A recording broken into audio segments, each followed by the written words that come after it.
Allez, c'est bien, donc on va pouvoir commencer. De toute façon, comme je l'ai dit, hein, il y aura le replay et la présentation qui sera disponible après. C'est parti. Donc je me présente Romain Marcoux.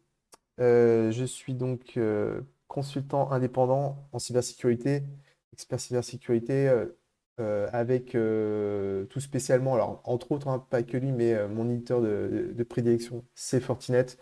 Donc c'est un éditeur que je connais depuis maintenant plus de 11 ans, que je pratique dans tous les sens. Et voilà. C'est avec cet éditeur aujourd'hui qu'on fait ce webinaire et qu'on va pouvoir faire appuyer sur son produit phare, le FortiGate. Et je suis accompagné donc de Quentin. Quentin, je te laisse te présenter. Oui, donc bonjour à tous. Donc Quentin Tigam. Donc moi je suis Channel SE chez Fortinet. Donc je suis les partenaires tels que Romain, hein, alors, sur une grande région, on va dire Hauts-de-France, Grand Nord et puis Grand Est, on va dire, hein. Voilà. Donc à ce titre, j'accompagne les partenaires, hein, sur tout ce territoire et donc j'apporte des réponses aux questions que vous pouvez avoir donc en tant que partenaire ou j'anime aussi, hein, bien évidemment, des webinars, des présentations, voilà, des workshops et ainsi de suite. Voilà. Donc pour ma part, je suis freelance, donc j'accompagne aussi bien des clients finaux, de la TPE au grand compte, du public comme dans du privé. Et j'accompagne aussi des partenaires Fortinet et autres, hein, des partenaires dans la cybersécurité qui sont soit en manque de disponibilité, soit en manque d'expertise. Donc voilà, il ne faut pas hésiter à me contacter. Vous avez mes spécialités et vous pouvez me contacter via ma fiche LinkedIn. Vous avez le lien et le QR code. Ici, n'hésitez pas à le flasher. Et donc pour tous ceux qui sont qui viennent de nous rejoindre, donc la présentation et les slides seront et le replay seront disponibles juste après. Je le posterai sur LinkedIn. On va pouvoir commencer. Donc, il y a Quentin qui va répondre, qui va essayer de répondre à vos questions sur le chat pendant la présentation. N'hésitez pas à poser des questions. Et c'est parti. Donc, au menu aujourd'hui, on va voir donc 6 points pour améliorer le niveau de sécurité de son système d'information grâce à son pare-feu FortiGate. Que ce soit la plus petite des appliances, le 40F, ou même des anciens modèles, au plus gros modèle. Donc, petit 1, on va voir premièrement comment bloquer les IP indésirables, les IP malicieuses, etc. Comment réduire la surface d'exposition de ces services publiés sur Internet, parce qu'on a remarqué que moins on est vu sur Internet, moins on a de risque de se faire repérer et de devenir une cible par les cyberattaquants. On va voir aussi plus spécifiquement pour réduire la surface d'exposition au niveau du VPN SSL, le VPN nomade du FortiGate. Quatrième point, le durcissement des profils Next-Gen Firewall, avec les profils antivirus, IPS, web filtering, etc. Les différents types d'authentification possibles avec le FortiGate, donc le 2FA. Et on terminera par la conformité des postes nomades qu'on peut faire à minima sur le FortiGate. Et on verra aussi comment aller plus loin. Donc on va commencer par bloquer les IP indésirables. Donc, si vous ne connaissez pas, donc, il y a l'Internet Service Database. Donc, c'est un service qui est apparu dans le FortiGate il y a quelques années. C'est une base de données en fait, hein, qui est montée par Fortinet via son service FortiGuard, dont je parlerai à la fin. Donc, qui répertorie les adresses IP des services web en général, hein. Quand on veut par exemple autoriser Facebook, par exemple, on a une liste IP avec toutes les IP de Facebook. Si on ne veut pas le faire au niveau de l'application control ou du web filtering. Mais depuis quelques temps aussi, il y a dans l'Internet Service Database des adresses IP malveillantes. Et donc, on va pouvoir les bloquer euh, pour éviter que ces adresses IP malveillantes, repérées comme malveillantes, accèdent à notre système. Alors, comment ça se fait concrètement? Donc, on va dans le... hop, mon- donc, on va dans les firewall policy. Donc, on va faire une règle qu'on va mettre au tout début de notre paire d'interfaces Internet vers interface interne. Donc là, on va imaginer zone 1 vers zone LAN. On va mettre all en source, all en destination. Pardon, on va mettre all en destination. Et dans la source, on va aller dans les Internet Services. Et on va chercher des mots-clés pour bloquer toutes les catégories en fait, qui ne sont pas légitimes. Donc typiquement, il y a les scanners, donc tous les scanners un petit peu connus. Notamment, il y a Shodan hein, qui est le scanner qui scanne Internet en permanence et qui est accessible librement par tout le monde et qui est très utilisé par les cyberattaquants. Et en fait, en cherchant différents mots-clés dans la barre de recherche, on va pouvoir bloquer donc, les serveurs de Tor, les serveurs de spam, malicieux, les proxys, phishing et VPN. Donc du coup, ce qui va faire que dans notre matrice de filtrage, juste après, donc en source, on aura bloqué donc, tous les scanners, mais aussi donc, les IP de serveurs malicieux, les nœuds Tor, les serveurs de phishing et les émetteurs de spam et les VPN. Par contre, là, on a en destination all. Et vous savez que quand en général, on utilise une virtual IP pour présenter ses services, comme ici, en fait, si vous mettez destination all, de base, la règle ne va pas matcher. Donc, pour qu'elle matche, on va faire un clic droit sur la règle, on va faire Edit in CLI, et donc ça, il y a la CLI qui va s'afficher dans la WebUI, et on a juste activé le paramètre qu'on n'a pas en WebUI, donc set match VIP enable. Et à partir du moment qu'on active cette règle, la règle va matcher et on va commencer à avoir du trafic sur la règle. Donc toutes ces IP-là vont être bloquées dès qu'on va essayer d'accéder à une des IP publiées par votre FortiGate. Et après donc, cette règle, on va pouvoir mettre toutes vos règles, vous allez pouvoir laisser toutes vos règles où vous présentez déjà vos services sur Internet. Et le gros avantage de faire ça, c'est que, donc, comme je vous dis, Shodan, c'est un service gratuit qui est très utilisé par les attaquants. Mais en fait, quand vous allez chercher votre IP sur Shodan, ben, en fait, si actuellement vous êtes dedans, vous allez attendre quelques jours, quelques semaines, et elle va disparaître. Et quand les attaquants mettront votre IP, ils verront qu'il n'y a pas de résultat. Donc, en fait, vous allez passer sous le radar des cyberattaquants, moins à ce niveau. Alors, pour aller plus loin à ce niveau-là, donc il y a un petit bonus, que là, on a vu ça, comment faire ça dans la règle. Après, il y a tout ce qui est service du FortiGate, donc, notamment tout ce qui est interface d'administration. On peut déjà limiter l'accès aux interfaces d'administration si on les a publiées sur l'interface Internet. Ce n'est pas forcément recommandé, mais des fois, on est obligé. Donc, on peut déjà limiter l'accès des interfaces d'administration HTTPS, SSH sur Internet via les Trusted Host. Si vous avez mis des Trusted Host dans tous vos comptes admin de votre FortiGate, les interfaces ne sont pas appuyées sur Internet. Mais si vous voulez aller plus loin et plus granulaire, vous pouvez aller faire des règles dans les Local In Policy. Et du coup, par exemple, vous pouvez dire que les IP A et B, elles peuvent accéder à l'interface d'admin en SNMP, par exemple, pour les serveurs de supervision, mais que les IP d'admin C et D, elles peuvent accéder à l'interface d'admin en HTTPS et en SSH. Alors que de base, dans les Trusted Host, en fait, c'est toutes les IP qui ont accès à tous les services. Vous pouvez aller plus loin, il y a 2 liens de KB que j'ai mis là. Donc, voilà, vous pouvez les récupérer, pas besoin de les noter, on peut les récupérer après quand je publierai les slides. Et deuxième bonus, c'est apparu en 7.2.4, c'est le virtual patching. Avant, donc dans les local in policy, on pouvait juste faire du filtrage niveau 4. Et depuis S7.2.4, on peut également mettre un profil de sécurité IPS sur les local in policy qui permet de faire du virtual patching. Donc, si jamais il y avait une vulnérabilité sur l'interface d'admin de notre FortiGate, et ben, on pourrait bloquer ça grâce à l'IPS. Voilà, donc c'est fini pour cette première partie. On va passer à la deuxième partie. Maintenant qu'on a vu comment bloquer les IP indésirables, maintenant on va voir comment réduire la voilure, réduire la surveillance d'exposition de nos services publics sur Internet avec le FortiGate. Donc on est parti d'un constat très simple hein, avec l'expérience. Je préconise ça à mes clients il y a quelques années, mais maintenant, voilà, c'était une recommandation, maintenant c'est vraiment une préconisation que je fais à tout le monde. C'est que ça ne sert à rien de publier sur l'intégralité d'Internet, sur le monde entier, des services qui ne sont accédés que depuis certains endroits. Typiquement des pays. Donc, c'est très courant hein, pour des sociétés françaises qui publient des services sur Internet. En général, vos services, ils vont être accédés que depuis la France. Vous ne maîtrisez pas depuis quelles IP ils sont accédés, mais ils sont accédés que depuis la France. Ou peut-être que vous avez des clients peut-être dans le Benelux, au Luxembourg, en Suisse, ou dans quelques pays limitrophes, ou dans des pays bien précis. Et en fait, il suffit juste de publier vos services publics sur Internet uniquement sur ces pays, et ça va réduire considérablement la surface d'exposition et donc la probabilité que des attaquants détectent vos services et essaient de les cyberattaquer.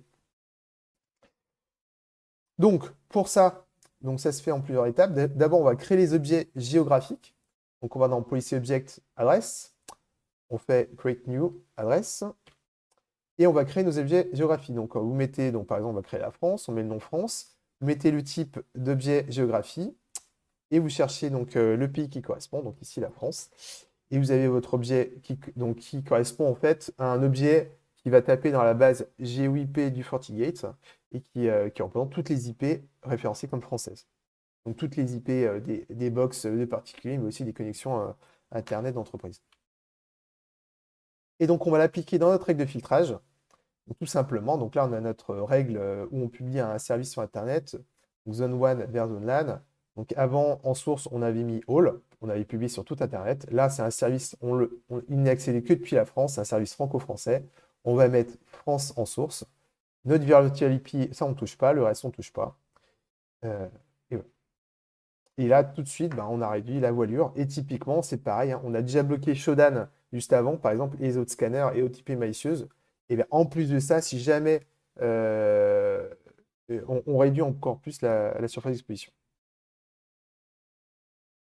On passe à la troisième partie, donc réduire la surface d'exposition du VPN SSL. Donc, ça ne se fait pas au même endroit, donc c'est pour ça que je fais une partie dédiée. Donc, comme vous le savez, donc, le portail SSL du FortiGate, il apporte de très nombreuses fonctionnalités. Donc, tunnel VPN, évidemment, pour les nomades, mais aussi publication d'applications en tout genre, et avec plein de fonctionnalités en plus. Et comme chez les autres éditeurs de portail SSL, il peut être assujetti à des vulnérabilités. Aussi, donc, il est important de réduire sa surface d'exposition pour réduire le risque, réduire la voilure, réduire le risque d'être compromis si jamais on met un peu de temps à mettre à jour son FortiGate à partir du moment où il y a une vulnérabilité qui a été publiée et corrigée dans une release. Donc pour ça, donc la première chose à faire, comme on l'a fait juste avant, c'est de limiter l'accès au VPN SSL au pays où sont cités vos nomades. Si tous vos nomades, vous êtes une entreprise française, tous vos nomades, ils sont en France, et donc dans les propriétés du VPN, on va dans SSL VPN Settings, on va mettre l'option Limited Access to Specific Host, et on va mettre la France. Si jamais, par exemple, on a un nomade qui est dans un pays étranger, mais il a une IP fixe, hop, on va pouvoir créer un groupe, et dans ce groupe, on va mettre le biais géographique France et l'IP de ce nomade. Et si jamais, par exemple, vous avez des commerciaux c'est le cas, qui vont, ou une filiale qui est située dans un pays bien précis, qui n'a pas d'IP fixe, ou des nomades qui se déplacent souvent en Espagne, en Italie, n'importe quel pays, vous allez juste publier votre VPN SSL à cette shortlist de pays. Ça va réduire considérablement la surface d'exposition de votre VPN SSL. Deuxième chose qui est aussi très efficace, c'est de décaler le port par défaut du portail SSL. Donc par défaut, bien sûr, c'est le port 443 HTTPS. Et donc effectivement, c'est un des ports, c'est dans le top 5 des ports les plus scannés dans le monde, donc les plus recherchés par les attaquants, parce que c'est un tout un tas de services publiés sur ce port qui est le plus connu, le plus utilisé. Et tout simplement en décalant sur un port aléatoire, donc typiquement un port au-dessus de 50 000, entre 50 000 et 65 535, et bien en fait, on va passer complètement sous les radars. On va prendre un port au hasard et on va complètement passer sous les radars des cyberattaquants. Ils ne vont jamais repérer du coup notre VPN SSL. Et entre guillemets, on va être tranquille. Voilà. Le seul problème que ça pose, c'est si vous avez des nomades qui se connectent souvent sur des accès Wi-Fi publics, dans des hôtels, dans des gares, etc. Et ben souvent, c'est des accès assez limités. Et régulièrement, ils vont être limités au port 80 HTTP et 443 HTTPS. Et du coup, ils pourront plus se connecter au VPN SSL. Donc, si c'est le cas, il faut faire un peu un sondage dans votre entreprise pour ceux qui se connectent. Si c'est que du télétravail, ils se connectent de chez eux, donc il n'y a pas de souci. Mais si tous vos nomades, ils vous disent qu'ils se connectent que en 4G avec leur téléphone, et ben en fait, en 4G, il n'y a pas de filtrage, donc ils pourront se connecter sans souci. Si jamais le Wi-Fi public, ce qui n'est d'ailleurs pas recommandé par l'ANSSI et par les règles de l'art, en fait, vous pouvez tout à fait décaler le port à une valeur aléatoire et comme ça, vous allez passer complètement sous les radars. Si jamais vous êtes obligé de laisser le VPN SSL sur le port HTTPS 443, il y a un moyen d'aller plus loin. Donc, c'est de bloquer les sources malicieuses qu'on va retrouver dans l'Internet Service Database. Par contre, comme vous pouvez le voir, pour le constater, on ne peut pas mettre les entrées de l'Internet Service Database dans SSL Settings ici, dans la configuration ici.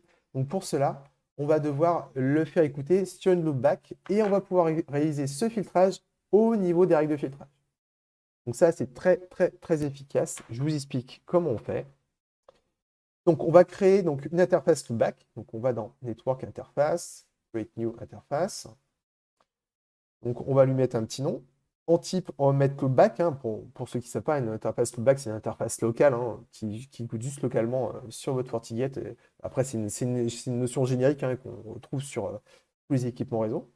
On lui met une IP hein, qui n'est pas utilisée, hein, n'importe laquelle. On peut mettre un /32, c'est pas grave du tout. Hein. Et en rôle, on va mettre indéfini.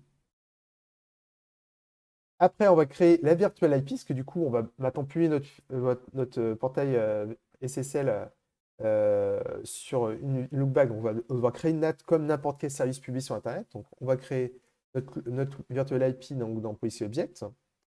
On lui met un petit nom. Donc, on met notre IP externe, donc une IP externe qu'on a disponible sur le port qu'on veut publier. On la map sur l'IP qu'on a défini, l'IP locale qu'on a défini sur notre loopback, et on met le port. Donc, donc là, j'ai gardé le port haut que j'avais défini juste avant, au hasard, ou alors le port 443 si on veut maintenir le VPN SSL sur le port 443, si on a des domaines qui se connectent depuis des accès restreints. Et une fois qu'on a fait tout ça, on va donc dans nos firewall policy classiques, et on va créer une règle entre la zone WAN, donc votre zone Internet, hein, et notre interface loopback. Et là, on va pouvoir créer notre règle où on va bloquer toutes les sources malicieuses. Donc, on retrouve les nœuds Tor, les IP malicieuses, les emails de phishing et tous les scanners. On met notre virtual IP et on met deny. Et après, on met une autre règle. Donc, on va autoriser notre VIP qui publie notre portail SSL sur la France en source, sur le port sur lequel on le publie. Et voilà. Donc, du coup, notre VPN SSL, non seulement il publie que sur la France, mais en plus, on va pouvoir bloquer toutes les IP malicieuses qui sont référencées dans le monde, mais aussi françaises. Et notamment, du coup, notre portail VPN SSL, il ne s'affichera plus dans tous les scanners, il sera bloqué sur toutes les sources malicieuses. Quand on a fait ça, on retourne dans la configuration de notre VPN SSL. Il faut changer l'interface d'écoute de notre VPN SSL. Donc, on enlève la connexion Internet qu'on avait à la base et on met la loopback. Et on remet Allow Access from any host, le paramètre par défaut qui publie le portail SSL sur toutes les sources, parce qu'on effectue maintenant le filtrage au niveau des firewall policy. Ça, c'est très efficace et ça permet donc d'être super granulaire et on peut faire absolument ce qu'on veut. Là, je vous ai mis que 2 règles, mais voilà, vous pouvez imaginer tout un tas de règles supplémentaires. Vous pouvez faire une whitelist, vous pouvez faire une règle de blacklist, vous pouvez bloquer des IP en plus de la règle de l'Internet Service Database, etc. On va passer à 4e point, durcissement des profils Next-Gen Firewall. Donc vous savez, le FortiGate, c'est un pare-feu niveau 7, hein, Next-Gen Firewall, qui permet de bloquer non seulement le flux classiquement au niveau 4, niveau des ports TCP, UDP, mais aussi au niveau 7, avec les différents profils. Donc, il y a les profils antivirus qui vont pouvoir faire de l'analyse antivirus au niveau du trafic réseau. L'IPS qui va permettre de bloquer des attaques qui sont donc des CV connus qu'on peut bloquer au niveau réseau grâce à des signatures, des empreintes réseau. Le DNS filter qui va permettre de bloquer des domaines. Le web filtering qui va permettre de bloquer des URL qui reprend les mêmes catégories, on verra juste après, parce que le web filtering est beaucoup plus connu que le DNS filter, donc c'est pour ça que je vais parler des deux.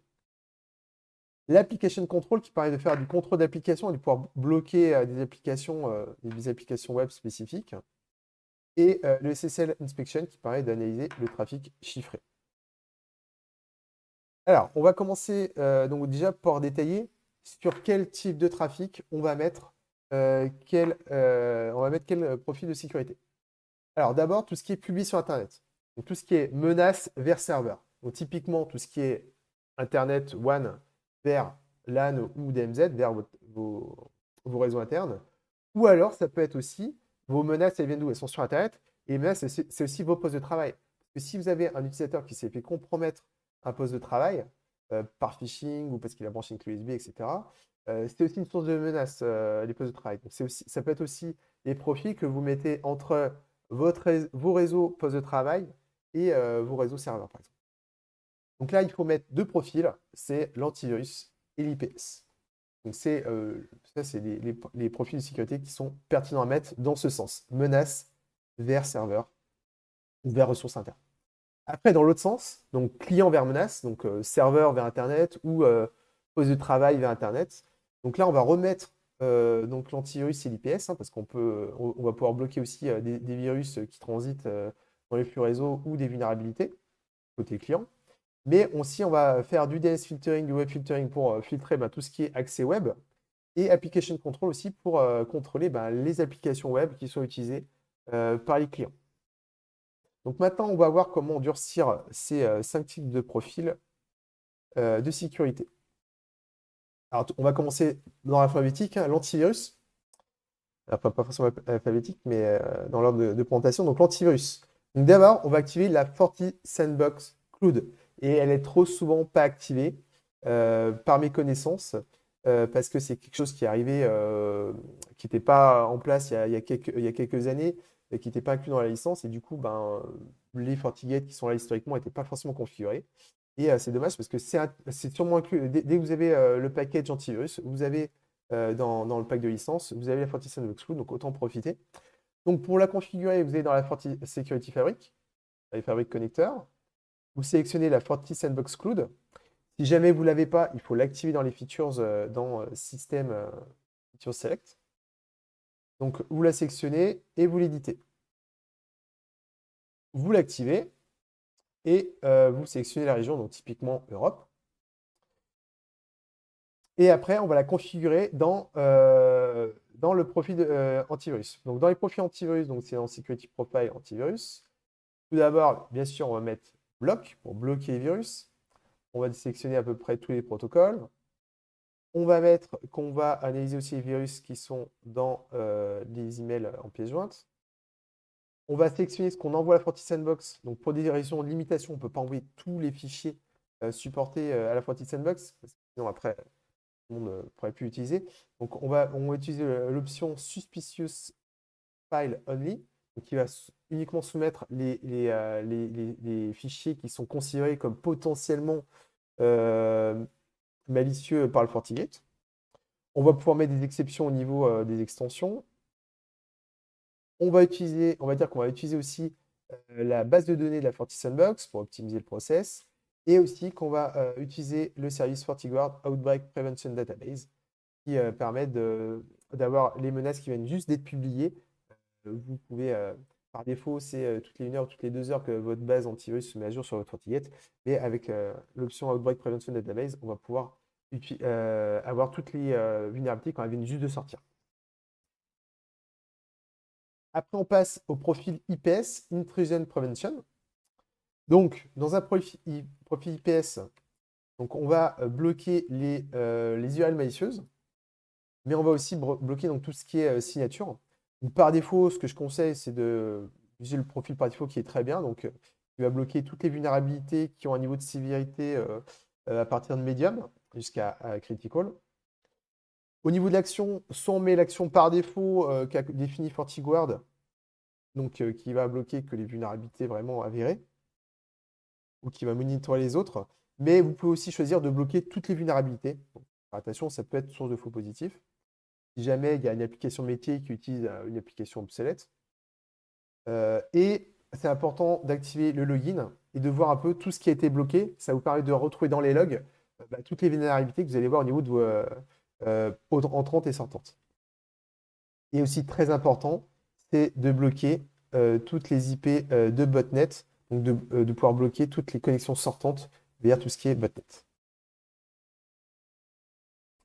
On passe au DNS filter. Donc le DNS filter, c'est quelque chose, c'est une feature qui est arrivée de mémoire en FortiOS 5.4.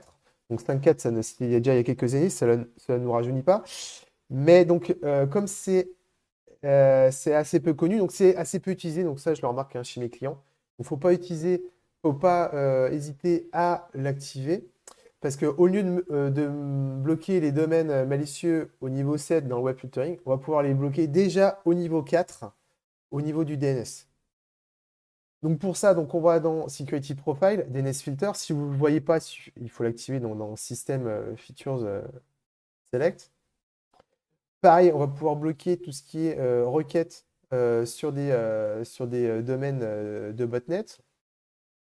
On va activer le filtrage par catégorie du FortiGuard.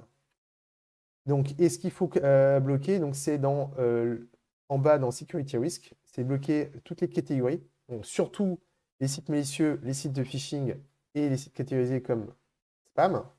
Mais également, moi, je préconise de bloquer Dynamic DNS, Newly Observed Domain et Newly Registered Domain.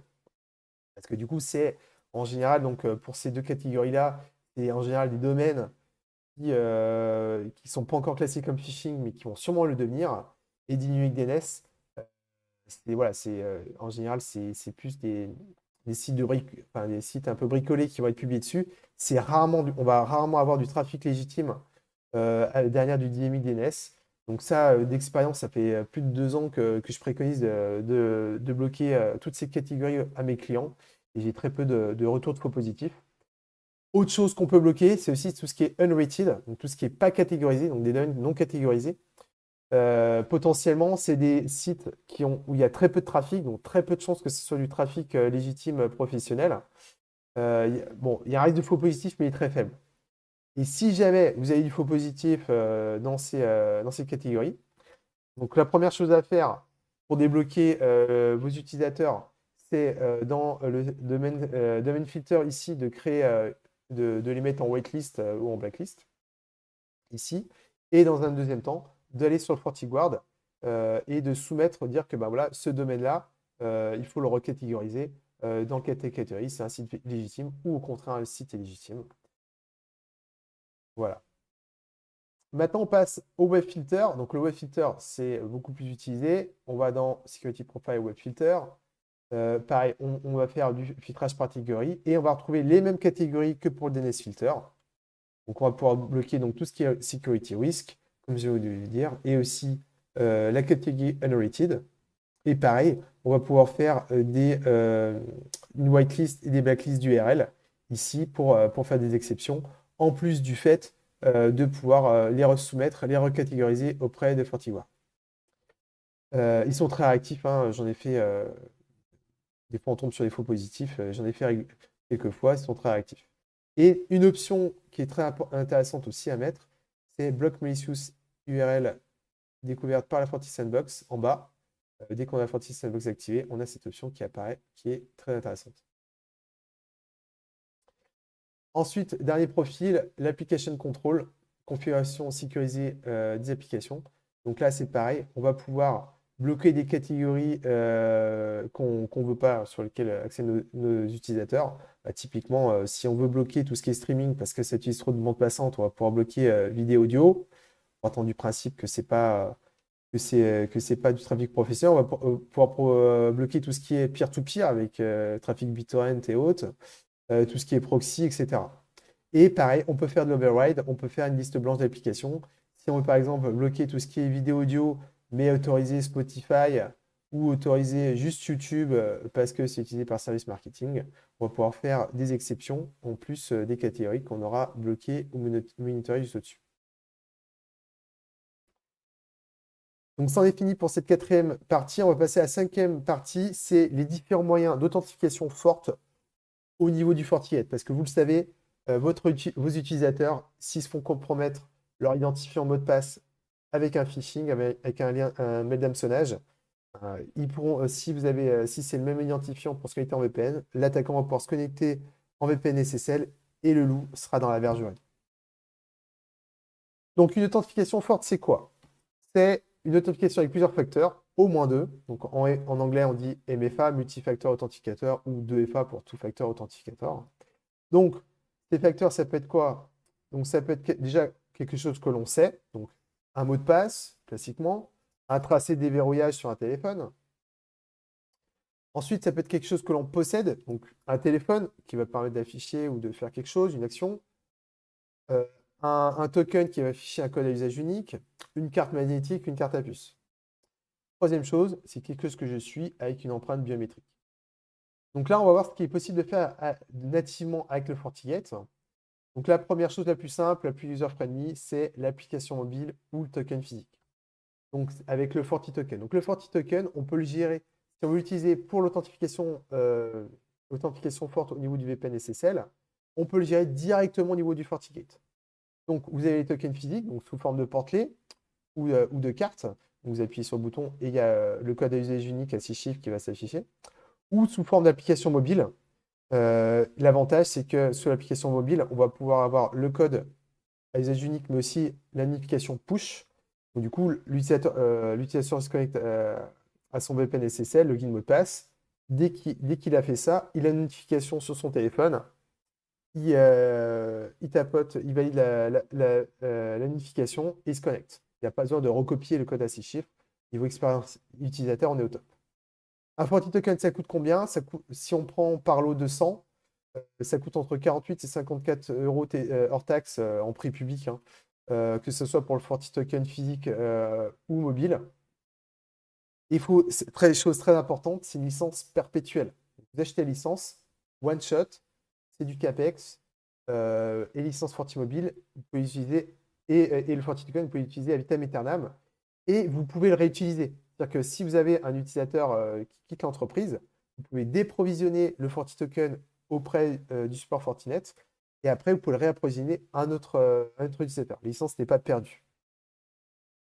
Donc, petite précision, ça c'est uniquement pour VPN SSL. Si vous voulez utiliser les FortiToken pour toute autre application, ça peut être n'importe quoi, et ben, vous pouvez prendre le FortiAuthenticator. C'est un autre produit de FortiGate qui permet de faire plein de choses, qui permet de faire annuaire, IAM, serveur Radius et gérer FortiToken. C'est vraiment une boîte couteau suisse super intéressante. Moi, j'ai utilisé en plein de contextes différents pour mettre de l'authentification forte sur des applications qui ne pouvaient pas en avoir, etc. C'est vraiment top. Et c'est vraiment un produit qui ne coûte pas très cher. Après, autre solution, quand le FortiToken, ça ne convient pas dans certains contextes, ou pour, par exemple, des personnes étrangères à l'entreprise comme les prestataires, on va pouvoir utiliser le SMS et l'email pour l'envoi d'un code à usage unique. Donc c'est un peu moins sécurisé, surtout l'email, parce que si l'utilisateur s'est fait compromettre son login mot de passe et que c'est aussi ce login mot de passe qui permet d'accéder à la messagerie, du coup l'attaquant il va pouvoir accéder à la messagerie où on reçoit ce code à usage unique. Le SMS, c'est mieux sécurisé, c'est pas parfait non plus, mais ça peut être une solution. Donc comment on configure tout ça? Donc pour les FortiTokens, vous allez dans User Authentication FortiToken et il faut savoir que dans tous les FortiGate, on a 2 FortiTokens mobiles offerts. Donc on va pouvoir utiliser donc, typiquement par exemple pour les comptes administrateurs ou pour des comptes de VIP. Donc on fait Create New et on va pouvoir donc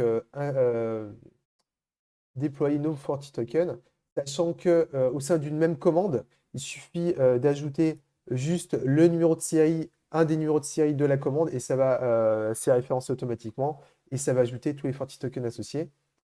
Et après, sinon, il y a les FortiTokens mobiles avec le code d'activation, après, il y a un système d'enrôlement qui est fait par email auprès de l'utilisateur.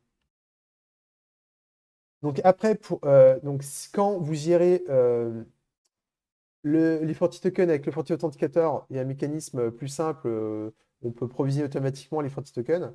Quand on les gère au niveau du FortiGate, comme on le fait ici, on va être obligé, du coup, si par exemple vous avez un groupe LDAP qui a le droit de se connecter au VPN SSL, vous lui associez des FortiTokens, il va falloir créer chaque utilisateur dans le FortiGate. Alors si vous en avez beaucoup, vous pouvez le faire en CLI, hein.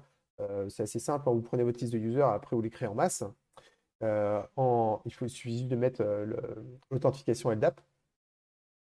Donc là, c'est un profil, un utilisateur local, hein, mais sinon, il suffit de le mettre en LDAP ou en Radius ou en TACAX. Et après, on associe, donc, pour chaque utilisateur, on active l'authentification forte, FortiToken, et on met le FortiToken associé. Si jamais on fait l'authentification sur de l'email, donc on envoie de code d'usage unique via email, on remplit juste ici. Et par SMS, on remplit le numéro de téléphone ici. Si vous voulez par contre mettre l'authentification par email ou par SMS, non pas par FortiToken, donc là, vous n'avez que l'option FortiToken, il faudra le faire en CLI. C'est dans la CLI, vous initiez votre user et vous dites que vous faites l'authentification forte par email ou par SMS. Après, il faudra configurer la passerelle email, parce que sinon, le FortiGate ne pourra pas envoyer d'email par défaut. Donc, vous allez dans System Settings, vous descendez sur Email Services, vous activez les profils personnalisés et vous configurez votre passerelle email avec authentifié si besoin. Et pour la passerelle SMS, donc en général, il suffit ça, c'est un paramètre en CLI. On va paramétrer le paramètre ici, donc dans config système SMS server. Dernière possibilité d'authentification forte, c'est d'utiliser un service d'authentification tiers, en général via le protocole SAML V2. Typiquement, vous avez Microsoft 365, Google Workspace ou d'autres éditeurs comme Okta ou comme Inuebo en France. Vous allez pouvoir le configurer en service SAML dans votre FortiGate et du coup utiliser l'authentification forte de ces services tiers. Donc vous allez pouvoir par exemple typiquement utiliser l'application Microsoft Authenticator que vos nomades utilisent déjà pour se connecter de manière sécurisée. Vous allez pouvoir l'utiliser pour votre VPN SSL. On passe à la dernière partie, la conformité des postes nomades. Donc le FortiGate permet à minima de s'assurer de la conformité des postes nomades qui se connectent au VPN SSL. Donc ça, c'est une option que vous avez sûrement vue dans la configuration de votre portail. Donc, vous allez sur un de vos portails VPN SSL, donc dans VPN. Vous cliquez dessus, vous faites Edit. Et donc, il y a quelques minutes, vous avez sûrement dû voir ces options arriver. Donc, avec Host Check, donc, vous allez pouvoir vérifier qu'il y a un antivirus en temps réel qui tourne, ou un pare-feu local, ou les deux. Et vous allez pouvoir aussi restreindre sur des versions d'OS. Donc, par exemple, vous pouvez faire en sorte qu'il n'y ait pas des versions de Windows plus supportées ou de macOS plus supportées qui se connectent. Attention, pour que ça fonctionne, il faut prendre une version adéquate, en adéquation. Hein. Typiquement, si vous êtes en FortiOS 7.0, il faut avoir des clients 7.0. Si vous utilisez une version FortiClient en 6.4, ça ne va pas marcher. Donc ça, c'est ce qu'on peut faire en Web UI, mais on peut aller plus loin en CLI. Alors, c'est un peu plus du bricolage, mais on va pouvoir aller plus loin. Donc en CLI, vous allez dans Config VPN SSL Web Host Check Software. Vous allez pouvoir créer une politique, donc on va l'appeler par exemple politique de conformité. Et on va dans les points de conformité, on peut en mettre autant qu'on veut. Donc par exemple, on va faire Edit 1. On va setter l'action, donc soit un point de conformité requis ou au contraire interdit. Et on va pouvoir vérifier donc, la présence d'un fichier, d'une clé de registre. Donc, clé de registre, ça va permettre par exemple de vérifier qu'un poste de travail qui se connecte est bien sur votre domaine, ou un processus lancé. Donc, en plus de l'antivirus, vous allez pouvoir vérifier de processus antivirus, vous allez pouvoir vérifier que d'autres processus spécifiques à votre organisation sont bien lancés, ou au contraire qu'un processus ne soit pas lancé avec l'action deny. Vous pouvez créer autant de points de conformité que vous voulez. Et après ce profil de conformité, on va aller donc dans notre portail, donc config VPN SSL Web Portail, on édite notre tunnel, on fait host check custom et on va pouvoir mettre notre politique de conformité qu'on a personnalisée. Donc on peut en créer plusieurs, on peut en affecter différents portails SSL. Donc typiquement, vous pouvez en faire, si vous avez plusieurs prestataires, vous faites un portail SSL par prestataire et vous pouvez avoir une politique de conformité adaptée à chacun de vos prestataires. Donc par contre, ça se fait en CLI, c'est pas très admin friendly. Donc si on veut faire ça dans une belle web UI, ça sera plus facile à administrer et surtout on a une meilleure visibilité parce que du coup tous ces paramètres on les a pas en web UI. Pour faire ça, donc on va devoir utiliser le FortiClient EMS. Si vous ne connaissez pas, donc c'est vraiment l'outil de Fortinet qui permet de faire de la conformité. Donc il suffit pour ça de prendre des licences FortiClient ZTNA. Vous savez que vous pouvez, les licences FortiClient de base qui sont gratuites, vous pouvez avoir autant de nomades qui se connectent sur votre FortiGate. Vous êtes juste limité par les capacités, les performances de votre boîtier. Vous pouvez avoir autant de nomades en simultané qui se connectent sur votre FortiGate. Mais si vous voulez faire de la conformité, donc aller plus loin, donc il faut prendre des licences FortiClient ZTNA qui vous permettent d'avoir accès à un FortiClient EMS Cloud qui vous permet de faire cette conformité de manière beaucoup plus avancée. Donc, je ne vais pas développer ça aujourd'hui parce que ce serait bien trop long, mais je vais quand même vous montrer un peu les différentes licences, niveau de licence FortiClient. Donc là, on est vraiment...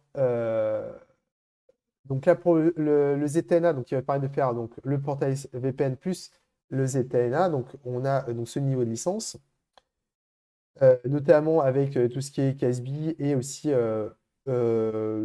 vulnérabilité au niveau de l'agent. Après, il y a un deuxième niveau de licence, donc EPP-APT, qui va rajouter tout ce qui est donc, antivirus. Donc, on va avoir l'antivirus inclus dans le FortiClient. Donc, ça vous permet le FortiClient va remplacer votre antivirus. Et après, le troisième niveau de licence, Managed, qui va permettre notamment de faire d'avoir accès à des services FortiClient managés, notamment tout ce qui est onboarding. Donc là, je vous ai mis le petit lien en bas avec le PDF, vous allez retrouver ce tableau avec toute l'information en plus. Et sinon, vous avez un autre type de licence que les licences FortiClient, c'est les licences FortiTrust. Donc ça, c'est beaucoup moins connu. Donc là, on a 3 niveaux de licence. Donc on a la licence Identity qui permet de faire de l'IAM. Donc là, c'est si vous voulez par exemple avoir votre annuaire géré dans le cloud Fortinet. Vous allez voir les licences FortiTrust ZTNA qui vont être équivalentes aux licences FortiClient ZTNA, mais qui seront facturées au device et non au user. Donc du coup, ça va être beaucoup plus intéressant en fonction des situations. Et après, on a le SASI qui va permettre d'intégrer donc le ZTNA avec le SASI. Donc vous allez avoir vos users qui vont pouvoir se connecter au FortiSASI. Donc là, pareil, hein, je vous ai mis le lien du PDF avec plus d'informations en bas que donc vous pourrez aller voir. Et pour conclure donc ce webinaire, on est pile dans les temps. Donc il faudrait quand même que je vous parle du FortiGuard. Le FortiGuard, j'en ai parlé pendant tout au long de ce webinaire. C'est l'organisme de recherche et de veille des menaces sur les menaces de FortiGate. Donc c'est ce service qui met à jour donc les listes, tout ce qui est profil de sécurité, antivirus, IPS, web filtering, application control, l'internet service database, etc., etc. Donc ils font ça. Donc c'est vraiment la CTI, la Threat Intelligence de Fortinet, avec tout un tas de services et de l'intelligence artificielle qui permet d'optimiser tout ça et d'aller plus vite dans la détection et la référence des menaces. Et donc tous les services d'experts avec. Donc voilà, quelques statistiques en bas. Voilà, FortiGuard, c'est vraiment le. Voilà. Et le fait que Fortinet soit leader dans le monde des pare-feux et numéro 1 dans le monde du pare-feu et leader dans le monde de la sécurité en général, fait qu'en fait, ils ont une télémétrie, ils ont un parc de FortiGate dans le monde énorme. Donc, ils ont une télémétrie énorme. Et ça fait que FortiGuard, donc tous les services, les abonnements délivrés par FortiGuard sont très pertinents. Voilà, donc on finit pile à l'heure. Donc voilà, Quentin, donc dis-moi. Ouais, merci Romain, c'était très clair. Juste, j'ai mis dans le chat, hein, je vous ai mis en fait un lien vers la documentation donc Fortinet qui est sur les best practices justement du hardening, donc qui reprend une bonne partie en fait de ce que nous a présenté Romain. Du coup, bon, bah, voilà, il vous a parlé de FortiGuard, il vous a parlé effectivement des mises à jour qui sont importantes aussi, hein. Donc, je voudrais rappuyer là-dessus, hein, les mises à jour firmware. N'hésitez pas en fait à mettre à jour dès que possible, hein, surtout si on a publié en fait de potentielles vulnérabilités, hein. Donc voilà. Donc je redis ça. N'oubliez pas d'avoir des backups aussi, hein, donc de configurer des backups réguliers de vos équipements. Voilà, donc c'est quelques-uns des points en fait, hein, qui sont aussi repris dans la documentation. Sachez que dans les dernières versions en fait, hein, qu'on vient de sortir, en 7.2.5 et aussi en 7.4, on a mis en place en fait la possibilité d'activer des mises à jour automatiques, hein, du firmware sur les versions patch. Donc ça, vous pouvez l'activer si vous le souhaitez. Donc ça permet en fait automatiquement, au bout d'un jour, 2 jours, 3 jours, suite à la sortie d'un nouveau firmware, bah, que votre firewall se mette à jour automatiquement à une heure donnée. Donc voilà. Donc pour toute cette partie-là. Et alors après, en fait, hein, si vous voulez en savoir plus et sur votre firewall, n'hésitez pas aussi à aller sur notre site training.fortinet.com où l'ensemble en fait de nos formations sont disponibles en ligne librement. Donc vous pouvez tout à fait en fait vous connecter sur ce portail training.fortinet.com et accéder en fait à l'ensemble de nos formations certifiantes et éventuellement passer les certifications aussi, hein, si vous le souhaitez. Donc voilà, n'hésitez pas, tout est disponible en ligne. Donc voilà. Et donc encore un grand merci à Romain pour cette présentation. Il y avait quelques questions. Ouais, alors je vais partir les questions. Alors juste un truc, Quentin, en fait, il doit y avoir un filtre dans le chat de YouTube là. En fait, tous les liens que tu as envoyés, ils ont été filtrés, on ne les voit pas. À Ah, la limite, ce que je te propose, c'est que tu les envoies dans le Teams bien sûr. et je vais les afficher là. Alors, ce ne sera pas très pratique, mais ce que je ferai, c'est que je les rajouterai. Non, tu me les donneras après, Quentin. Je vais les mettre en commentaire. Je les mettrai en commentaire dans D'accord. l'event LinkedIn, d'accord? Vous aurez tous les liens qu'a envoyé Quentin, je les mettrai dans les commentaires de l'event. D'accord? Oui, dans les liens que j'avais envoyés aussi, il y a un lien en fait, hein, sur une des questions qui m'avait été posée, hein, donc sur comment migrer finalement des tokens donc d'un FortiGate à un autre. Donc il y a aussi un lien, hein, qui existe sur le site community.fortinet.com. Donc n'hésitez pas aussi à aller sur ce site, hein, d'ailleurs, hein, community.fortinet.com, qui un site en fait où on va retrouver en fait bah, pas mal d'échanges en fait, hein, sur des astuces, des tips. Enfin, c'est la knowledge base, hein, tout simplement, hein, la base de connaissances en fait, hein, par lequel en fait on échange en fait pas mal d'informations. Donc voilà, donc il y a un article notamment, hein, sur comment migrer les utilisateurs et les tokens en fait d'un FortiGate à un autre, voire vers un Forti Authenticator. Donc pareil en fait, hein, Romain vous transmettra, mais c'est des choses qu'on retrouve assez facilement, hein, malgré tout, hein, quand vous cherchez bah, directement sur ce site, hein, community.fortinet.com, encore une fois. Ouais, tout à fait, Amine, hein, comme tu indiquais en fait. Donc, quand vous voulez réapprovisionner un Forti Token, que ce soit, voilà, vous avez un utilisateur qui est parti, vous voulez réattribuer son Forti Token, ou alors vous changez d'appliance Fortinet, il suffit d'ouvrir un ticket chez Fortinet avec toute la liste des numéros de série des Forti Tokens mobiles ou physiques que vous voulez réattribuer. Ils vont les libérer, donc vous allez pouvoir les réattribuer à notre utilisateur, ou alors les, les déployer sur un nouveau FortiGate. Donc au niveau des questions, comme je vous disais, hein, donc, effectivement, c'est plus pratique de gérer ces Forti tokens au niveau d'un Forti Authenticator. Mais bon, ça nécessite un produit supplémentaire. Il faut savoir que si c'est juste pour le VPN SSL, c'est un peu contraignant parce qu'il faut créer tous les utilisateurs, mais c'est possible de les créer facilement en masse en CLI.